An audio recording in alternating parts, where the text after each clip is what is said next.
अभी एक average engineering student था जिसकी लाइफ भी एक तरीके से एवरेज ही थी। जैसे कि परसेंटेज हमेशा 19 से कम रहते थे।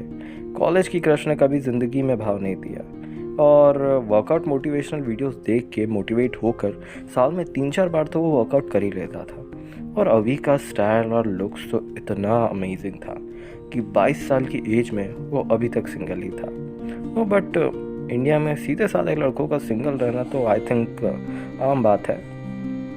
अभी के पास अगर कोई अच्छी क्वालिटी थी तो बस थी उसकी अच्छाई। एक सीधा साधा लड़का अपनी सिंपल सी लाइफ जी रहा था कि सोसाइटी उस पर बेरोज़गार का टैग लगाने ही वाली थी। पर किस्मत से, आई टोल्ड यू, किस्मत से उसे एक जॉब मिल गई जो कि थी एक छोटी सी कंपनी में डेटा एनालाइज करने की। कंपनी छोटी थी, जॉब भी छोटी थी, पर वो जानता था कि अगर वो यहीं पर रहा तो कभी कुछ बड़ा नहीं कर पाएगा। कंपनी जापान की थी तो 1 महीने में जितनी जापानी सीख सकता था सीखा और चला गया टोक्यो। उसकी कंपनी एक्चुअली में ओसाका में थी जो कि टोक्यो से 5 घंटे की दूरी पर है। उसे ओसाका टाउन बहुत ज़्यादा पसंद आया। लोग बहुत अच्छे थे, माहौल बहुत अच्छा था। उसे जापानीज़ कल्चर एक्चुअली में बहुत पसंद था क्योंकि वो एनिमे का फ़ैन था। और शायद ये जॉब सेलेक्ट करने के पीछे भी यही रीज़न था। उसने ऑफिस के पास ही एक अपार्टमेंट रेंट पे लिया और अपना ऑफिस का काम शुरू किया। ऑफिस का कल्चर बहुत ही डिसिप्लिन था। उसे बहुत मज़ा आ रहा था, अच्छे कलीग्स थे, सपोर्टिव थे। तो ये तो रही वर्क स्पेस की बात, बट उसे एक चीज़ समझ में नहीं आ रही थी। ओसाका टाउन जो इतना डेवलप है और इतने वाइड एरिया में उसकी पॉपुलेशन इतनी कम क्यों थी। ये बात उसे समझ में नहीं आ रही थी, बट वो इस चीज़ के बारे में ज़्यादा सोच के करता भी क्या। एक नॉर्मल सी रात को वो जब अपना वर्क ख़त्म करके अपने रूम में सो ही रहा था कि रात के 3 बजे कुछ वियर्ड हुआ। रात के 3 बजे उसे किसी के चीखने की आवाज़ सुनाई दी। उसकी नींद खुल गई। उसे समझ में नहीं आया था कि क्या हो रहा है। उसने जब अपनी खिड़की के बाहर देखा तो सामने वाली बिल्डिंग में 6 लोग हाथ में कुल्हाड़ी लिए हुए किसी को बड़ी ही बेरहमी से मार रहे थे। वो ये सब देख के पैनिक हो गया। उसने बिना टाइम वेस्ट किए पुलिस को कॉल किया और अपनी लोकेशन बताई। फ़ोन जैसे ही कट हुआ उसे फिर से किसी के चीखने की आवाज़ सुनाई दी। पुलिस को आने में टाइम लगता और वो अपने आंखों के सामने किसी को मरता हुआ नहीं देख सकता था। तो वो भाग के चला गया सामने वाले अपार्टमेंट पे जो कि था सामने वाली बिल्डिंग के 3rd फ्लोर पर। उससे दरवाज़ा खुल नहीं रहा था क्योंकि वो अंदर से लॉक था। उसने बड़ी ताकत लगा के जब दरवाज़ा तोड़ा और जब वो रूम के अंदर घुसा उसके होश उड़ गए। उस रूम को देखकर ऐसा लग रहा था कि वहाँ पर सालों से कोई नहीं आया है। उसे लगा कि वो किसी गलत रूम में घुस गया है। तो उसने उस फ्लोर के सभी रूम्स को चेक किया, पर हर एक रूम की हालत एकदम वैसी ही थी। उसे समझ भी नहीं आ रहा था कि क्या हो रहा है। उसने तो आज ड्रिंक भी नहीं किया था और ये कैसा सपना था जिसने उसे दूसरी बिल्डिंग तक पहुँचा दिया। वो इसी कन्फ्यूजन में अपने रूम की तरफ बढ़ ही रहा था, पर जैसे ही उसने अपने रूम का दरवाज़ा खोला उसका कन्फ्यूजन और डर और ज़्यादा बढ़ गया। उसका पूरा रूम बिखरा हुआ था, जगह जगह पर ब्लड था। वो कुछ करता उससे पहले नीचे पुलिस आ गई। वो भाग के गया पुलिस के पास और पुलिस को अपना रूम दिखाने जब वो ऊपर लेके आया और जब पुलिस ने उसका रूम देखा, उसके रूम की हर एक चीज़ सेपरेटली जमी हुई थी। हर चीज़ अपनी जगह पर थी, एकदम वैसी जैसा कि वो छोड़ के गया था सामने वाली बिल्डिंग में जाने से पहले। तो पुलिस ने जब सामने वाली बिल्डिंग की भी तलाशी ली तो ऑब्वियसली उन्हें भी कुछ नहीं मिला।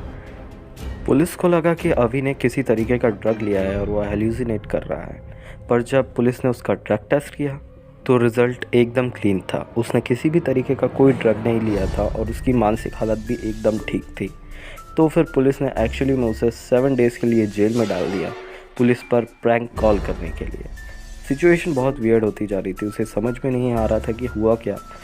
आज से पहले कभी उसे ऐसा कुछ सपने में नहीं आया और आज से पहले कभी उसने कुछ भी चीज़ हेल्यूसिनेट नहीं की। वो सिचुएशन बहुत ज़्यादा वियर्ड हो गई थी। उसे बिल्कुल समझ में नहीं आ रहा था कि हो क्या रहा है। सिचुएशन को वो भुला नहीं पा रहा था कि एक और वियर्ड चीज़ उसके साथ हुई। 7 दिन और 7 रात तक जब वो जेल में रहा तो उसे एक सपना आया। अभी की एज जितनी थी उसकी एज में लड़कियों का आना जाना तो लगा रहता है। लड़कियों का आना और कुछ करना कोई ख़ास बात तो थी नहीं उसके लिए, पर यह बात बहुत ज़्यादा ख़ास थी कि 7 दिनों तक एक ही लड़की का उसके सपने में आना और कुछ वर्ड्स कहना। ये उसे थोड़ा वियर्ड लगा। वो लड़की हमेशा उसके सपने में आती थी और कुछ वर्ड्स कहती थी और बस सपना वहीं पर टूट जाता था। हर रात को उसे यही सपना बार बार आता था। जब वो जेल से निकला तब उसे रियलाइज़ होगा कि इस वियर्ड सिचुएशन को वो अकेला शायद हैंडल न कर पाए, तो इसलिए उसने अपने दोनों दोस्तों को बुला लिया जिनका नाम रे और काय था। रे का असली नाम रेयांश और काय का असली नाम कैलाश था। वो दोनों जब अवी से मिलने आए तब वो रोड क्रॉस कर ही रहे थे कि एक कार उन्हें हिट करने के मकसद से आगे बढ़ी। कार को तेज़ स्पीड में आते देख काय ने रे को दूसरी तरफ ढकेल दिया और कार के ऊपर से जंप कर ली। कार की हाइट छोटी थी इसीलिए वो कार से बच गया और उसे कोई चोट नहीं आई। जब कार वालों ने देखा कि कार ने ना ही काय को ना ही रे को दोनों में से किसी को हिट नहीं किया है, तो चलती कार की खिड़की में से एक बंदे ने निकलकर दोनों पर फायर किया। वो दोनों ने डस्टबिन के पीछे छुपकर अपनी जान बचाई। गन फायर सुन के अवी अपने रूम से नीचे आया और जब तक वो नीचे आया तब तक कार वहाँ से जा चुकी थी। वो तीनों पुलिस कंप्लेंट कराने के लिए वहाँ से निकले, पर अवी ने उन्हें जाने के लिए मना कर दिया क्योंकि वो जानता था कि अगर पुलिस ने अवी को वहाँ पर देखा तो वो उनकी बातों का भरोसा नहीं करेंगे। ये डिस्कशन चल ही रहा था कि रे की नज़र उस स्ट्रीट के सीसीटीवी कैमरे पर पड़ी। अब उनके पास प्रूफ था और इसलिए वो कॉन्फिडेंट भी थे कि इस बार पुलिस ज़रूर उनकी बातों का भरोसा करेगी। पर जब पुलिस स्टेशन में वो सीसीटीवी फुटेज चलाई गई, उस सीसीटीवी फुटेज में ना काय था, ना रे, ना ही कोई कार, ना ही किसी तरीके का गन फायर। पुलिस स्टेशन से बाहर निकलते वक्त रे को समझ में आ गया कि अगर वो 4-5 दिन और इस टाउन में रुके तो हो सकता है उनकी लाइफ के आखिरी 4-5 दिन होंगे। पर मौसम इतना ज़्यादा ख़राब था कि वो जापान तो क्या, ओसाका के भी बाहर नहीं जा सकते थे। वो तीनों जानते थे कि अब बाहर नहीं निकला जा सकता। उनके पास वहाँ रुकने के अलावा और कोई ऑप्शन नहीं था। आने वाले दिन वो जानते थे कि हो सकता है उनके आखिरी दिन हो। पर वो था कौन जिन्होंने उन पर अटैक करवाया था? कौन था वो जिसका मर्डर हो रहा था? और कौन थी वो लड़की जो अवी के सपनों में आती थी? और क्या थे उसके वो वर्ड्स? जानने के लिए देखिए अगला एपिसोड द सिटी का।